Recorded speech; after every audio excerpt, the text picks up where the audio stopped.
So yeah, we are here today with Benoit. We're so happy to have him as our second guest speaker for the day. Today he will be speaking about sustainability and its vital role in today's world. And he will be also sharing some sustainable practices on how we can implement sustainability in the industry. So hi Ben, how are you? I'm doing good. Thank you. And thank you for having me. So first of all, thank you everybody that is listening to that session. And we'll be talking about the compelling reasons on why sustainability is so vital in today's world, but above all in our beloved industry, the hospitality industry. So that presentation is crafted for every hospitality industry stakeholders, that you are a buyer or a supplier. We'll try to address some of the trendy topics and some of the solutions that we can apply all together as stakeholders. So let's start. This is me. My name is Benoit Sauvage, Ben Sauvage, as here said. I'm the founder and CEO of HSR, Hospitality Sustainability Revolution. We are a leading consulting and management company for sustainability for hospitality stakeholders. And I'm also, since 25 years, the founder and CEO of Connect DMC. We're a leading destination management company in the Caribbean and Mexico. So through the years, for the last 10 years, I've engaged in a path towards sustainability for both the company that I created and manage today, but also trying to educate as much as I can every stakeholders on the industry, on how to have a better future and a better world for the industry and for the upcoming generations. So today we will be addressing those takeaways, understanding the current landscape, becoming acquainted with ESG and DEBI, which are very trendy names. Somebody else is getting into the meeting. I just accepted him. And empowering the hospitality industry through simple steps towards sustainable practices. So a lot on our agenda, and we have 25 minutes. And I'll make sure to try to cover as much as I can. So there is no doubt that humankind's impact on this planet that we call home is totally shocking. The Earth is 46 billion years old. Now, if we scale that down to 46 years, so we can better understand, the industrial revolution, the humans have been around for 4 hours. The industrial revolution started 1 minute ago. And in that single and only minute, we managed to destroy more than 50% of the world forest. We have wiped out 83% of the wild animals, 80% of the marine mammals, 50% of plants, and 15% of the world fish. There is actually 1 million plant and animal species that are currently threatened with extinctions. So we do have a major impact worldwide as a humanity, but also as an industry. So first of all, who are we as an industry? We are 10% of the world's employment. We are 10% of the world GDP. We're 1.6 trillion global industry, among which 840 billions are the meetings and events globally, and we are growing at a steady 8% a year. So we are, just for the incentive portion, 78 billions globally. There's 25 to 30% of the marketing budgets worldwide that are going through live events every year. So we do have a very large impact, but we also have a very large voice. So as an industry, we have an opportunity to grow our audience and deliver exceptional experiences by making our events more welcoming, inclusive, and accessible. Now, let's have a look first at the environmental impact that we have had so far. 18 of the 31 vital signs of our planet are in danger. This is massive. 70% of the biodiversity loss is due to food production, according to the WWF. It's the World Wildlife Fund. Sorry. 1.3 billion tons of food are wasted worldwide every year. 1.3 billion. This is absolutely a shocking number.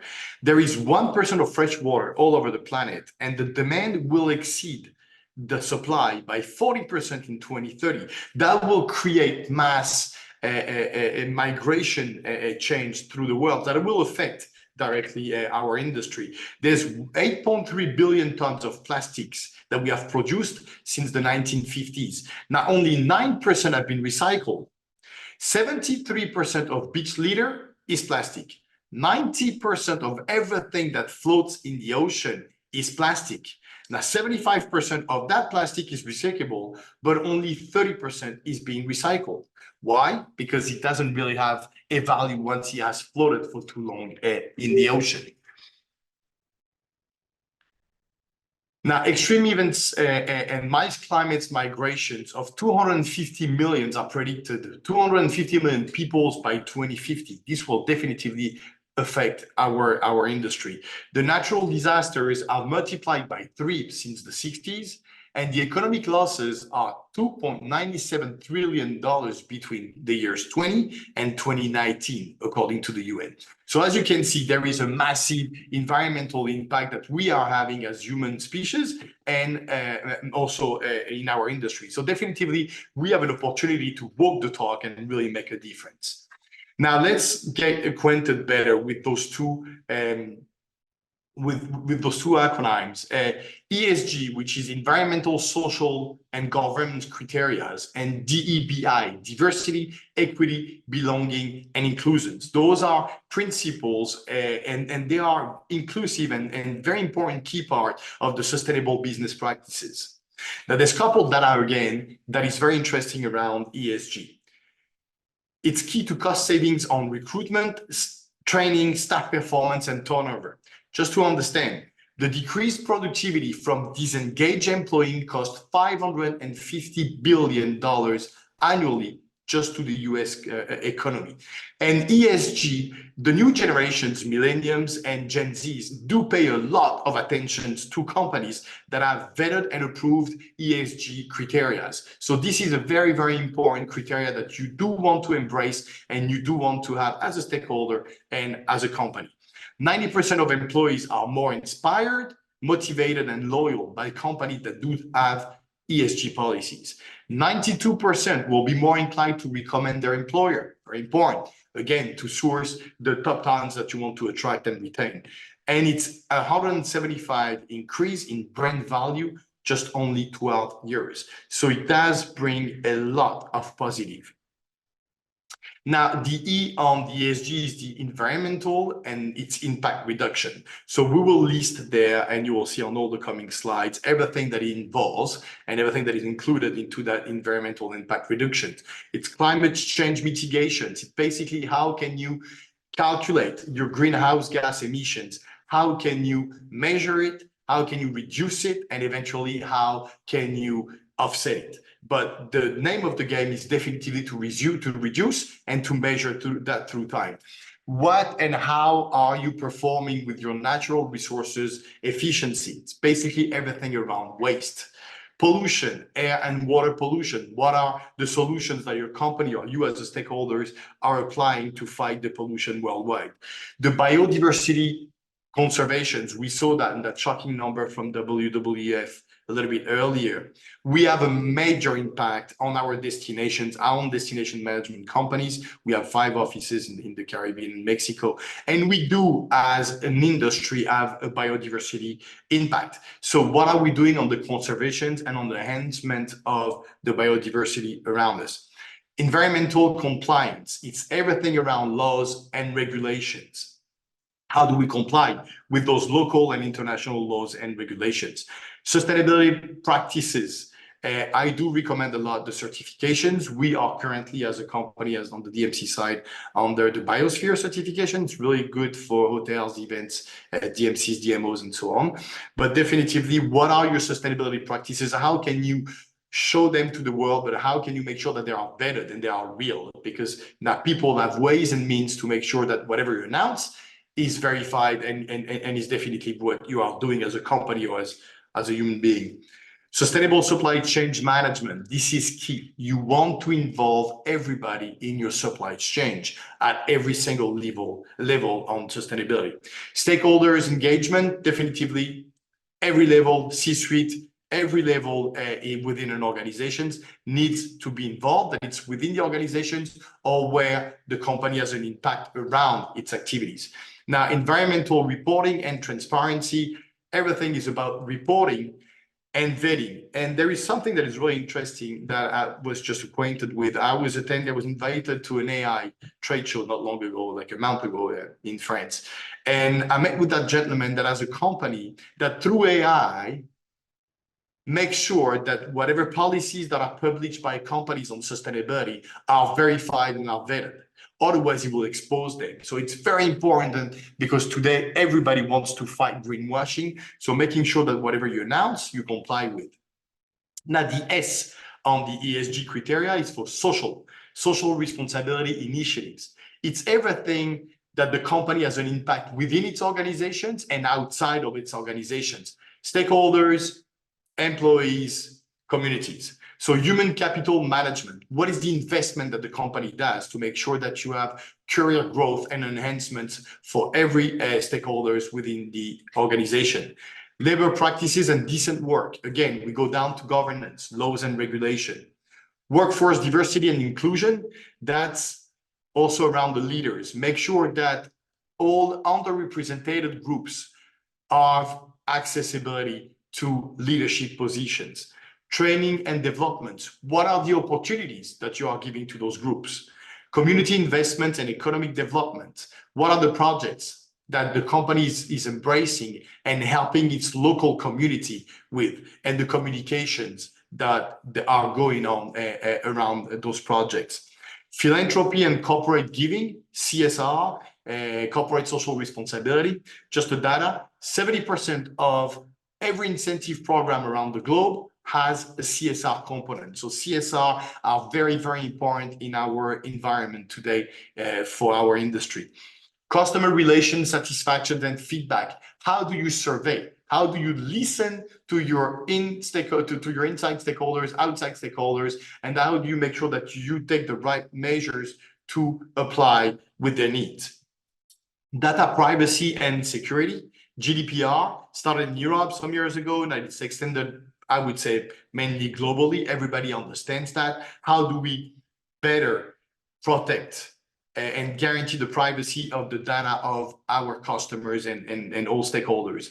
And marketing and advertising practices, we are back again, sorry, to vetting and greenwashing, making sure that everything you announce, you live by.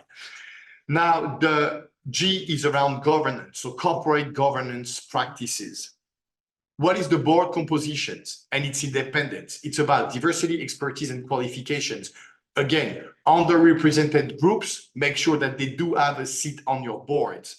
What are the executive compensations and incentives? You need to have transparency. You need to make sure that everybody understands what are the packages of every stakeholders and how can underrepresented groups or without forgetting the other groups, how can everybody have access to those compensations and incentives?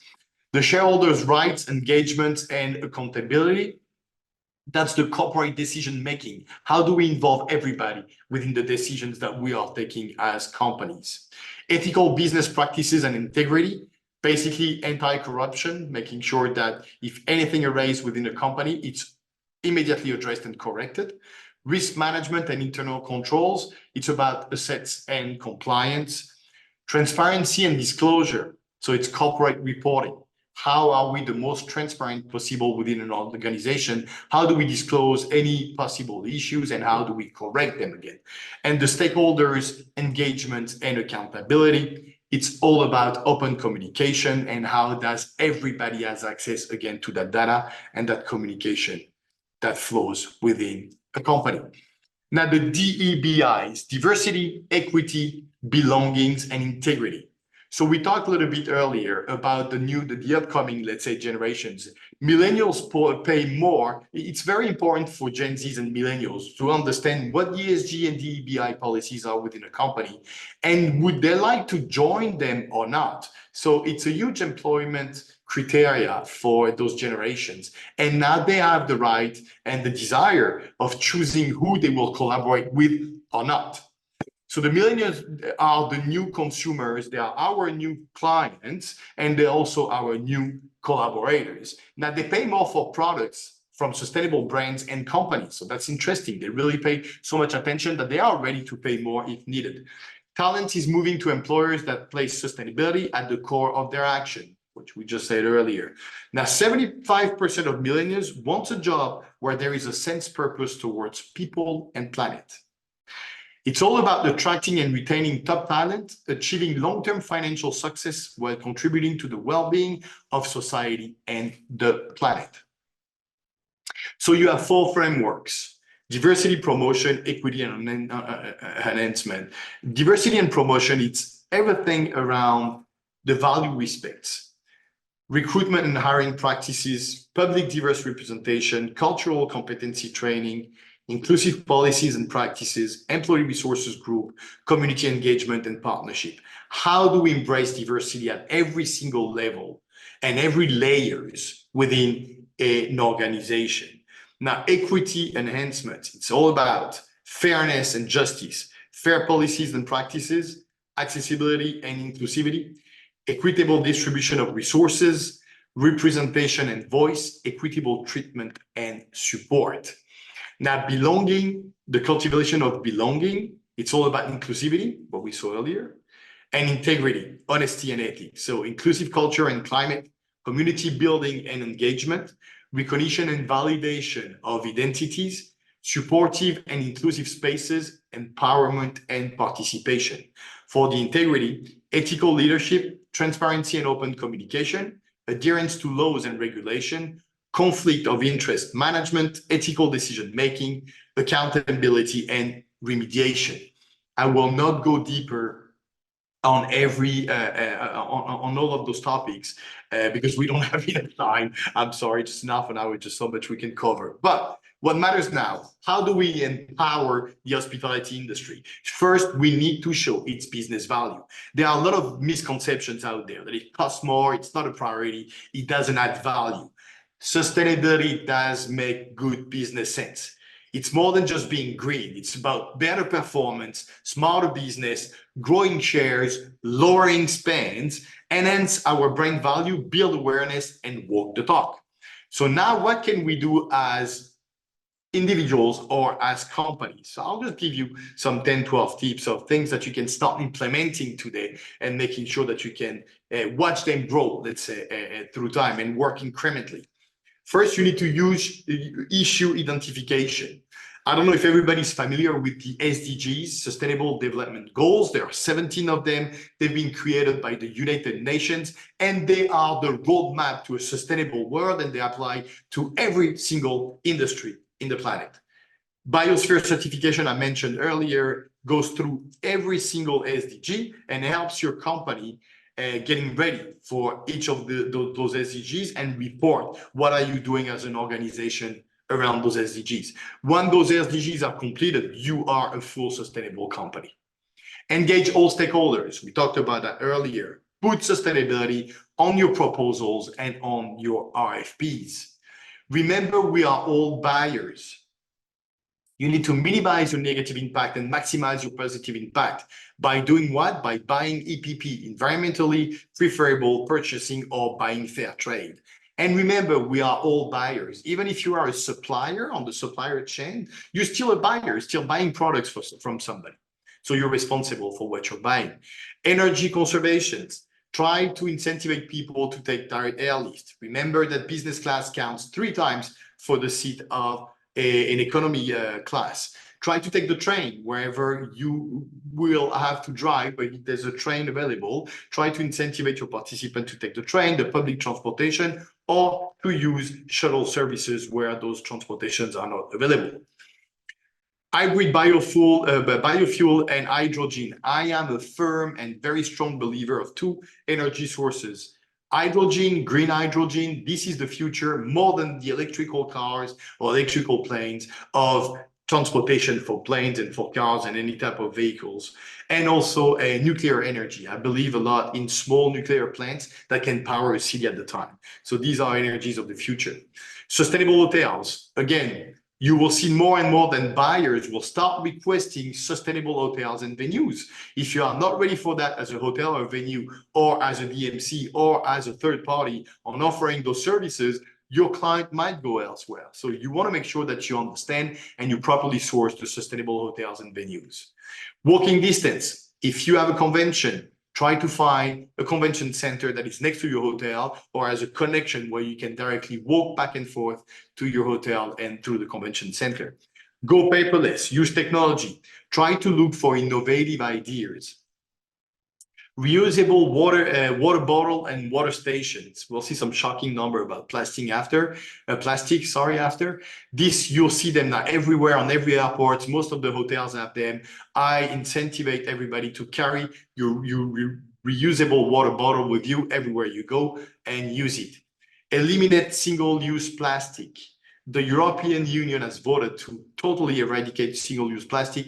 Many companies have done so. So many countries have done so. This is the base, and I think that we are really aiming on the right directions towards that. The Gobi Fish, that's a project that started in Bali. Somebody just built that structure and invited everybody around that hotel to start collecting their single-use plastic or whatever plastic they find on the beach and put it on the Gobi Fish. Then you have a responsible company that comes, compacts it, and recycles it. The Canopy Project, that's a project also that you can embrace. It's 8 billion trees, one tree for every person on Earth. It's $1 per tree, and they are planting forests around the globe. Now, there's a very interesting company in California that is called Reduce, Reuse, and Grow. These are coffee cups or teacups that are embedded with seeds. So once you finish drinking your coffee or your tea or whatever beverage you had, you can basically throw it on the ground and it will produce a tree. It will grow into a tree.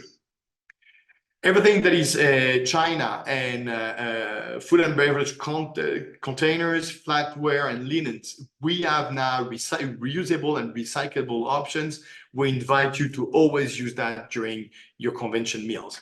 Now, be flexible. I love data, so I'm going to share more data with you. But to produce 1 kilogram of beef, you need 1,400 gallons of water.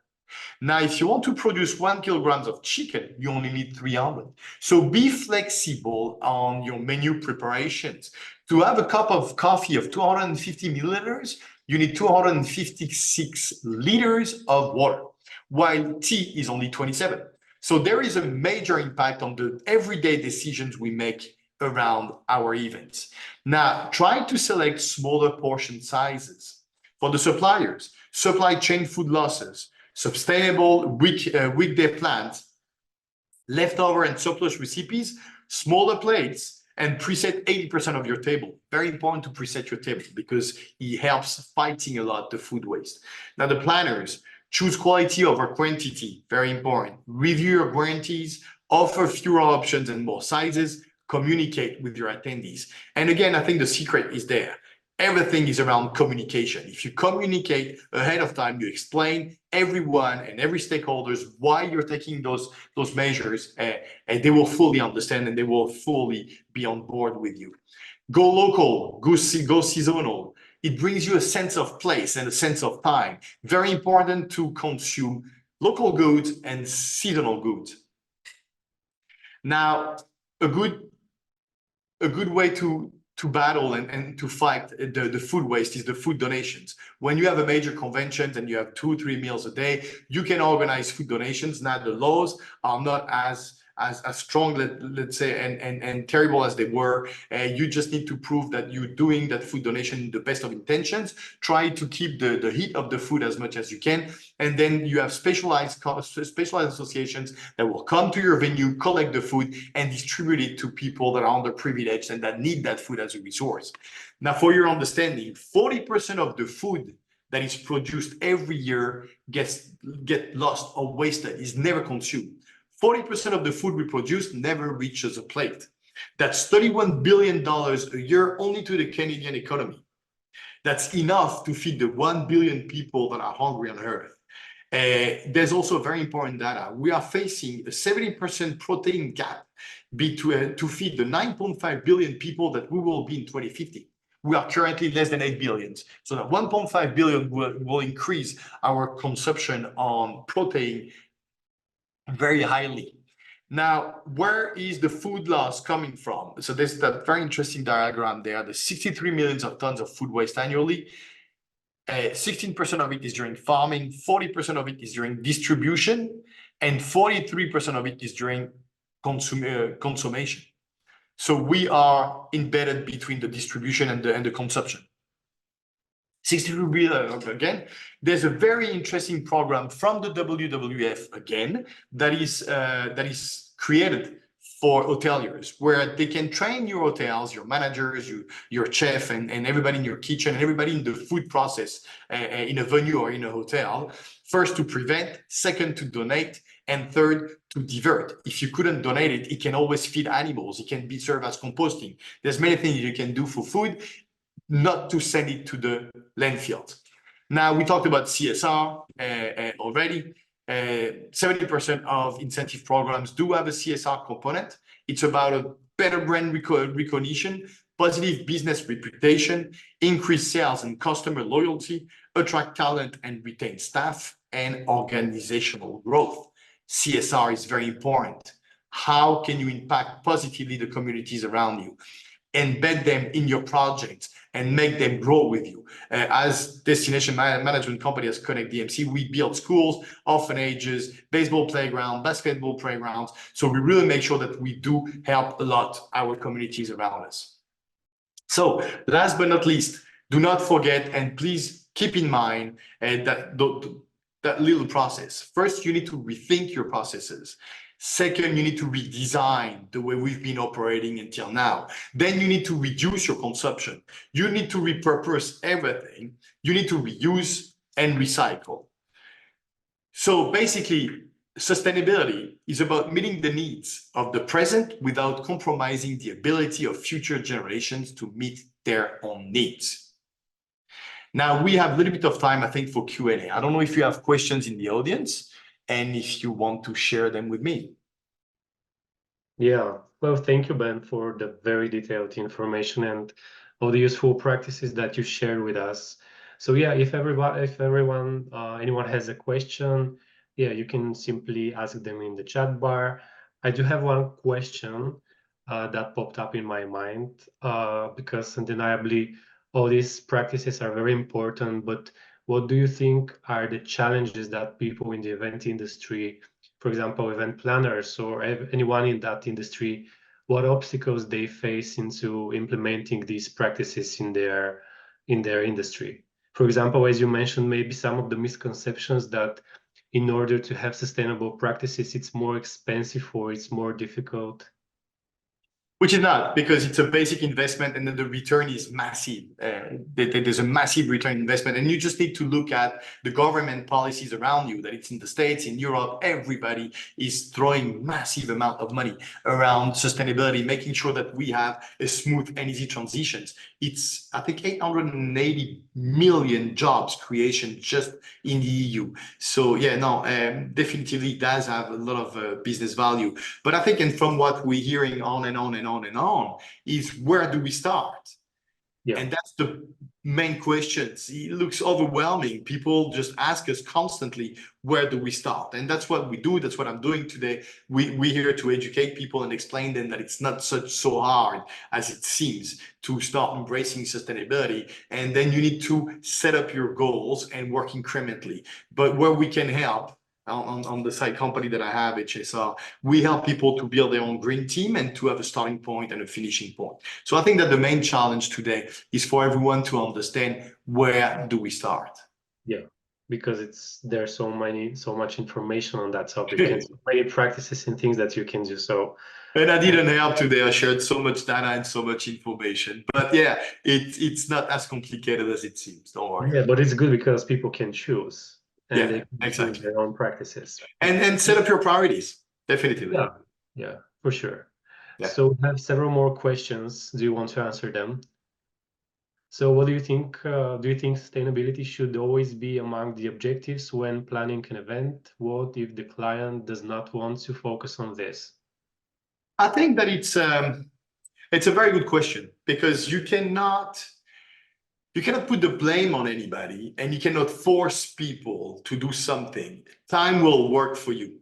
What matters is that you have even few, but that you have people interested like you guys on that session today. If you hear it because you believe in sustainability and you want to see changes in the world generally and in our industry.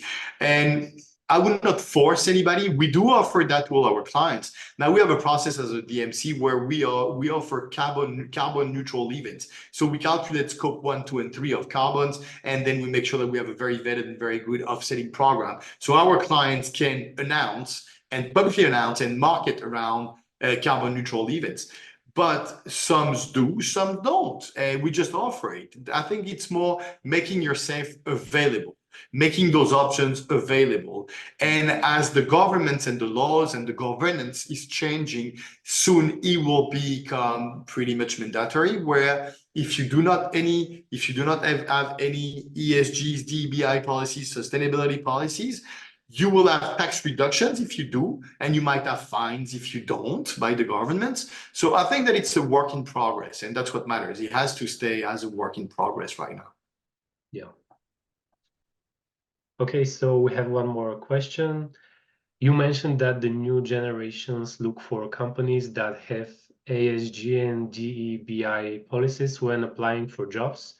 So do you think they are the same when choosing the events they attend as well? And how can we attract them to our events with such practices? Definitively. I would go even a bit further on those generations. I'm on an older generation, but I will go a little bit even further. I do believe that through time, those generations will decide if they will or will not attend an event, if that event meets their needs and their belief or not. So yeah, it is a very critical point. And if your events are geared towards Gen Zs or millennials, I do recommend to have fully sustainable events. You will attract more, you will retain more, you will empower more, you motivate more, and definitively you will meet the needs of the future generations. Those generations understand sustainability because it's their own future that it's impacting and the future of their future generations. And they do understand that. So definitively be ready. Yeah, and also I think the new generations, they tend to prioritize their time and how they spend it. So Yeah, they will not definitely. just go to an event just because Time they needs to make find sense for those generations. Yeah. Yeah. Okay, thank you. Any other questions for Ben and his wonderful presentation? Okay, so if you have to share anything else for the final of our presentation, Ben, feel free to do that. No, just thank you. And remember that every action towards sustainability is a positive action. Yeah. Well, thank you for being our guest speaker for today. And thank you to everyone who joined the session. One more thing, we have a wonderful lineup of other sessions and speakers for today and tomorrow as well. And also don't forget to book your meetings in the event for today and tomorrow with other potential partners. Thank you. Thank you for having me and beautiful rest of the day to everyone. Thank you. You too. Bye-bye.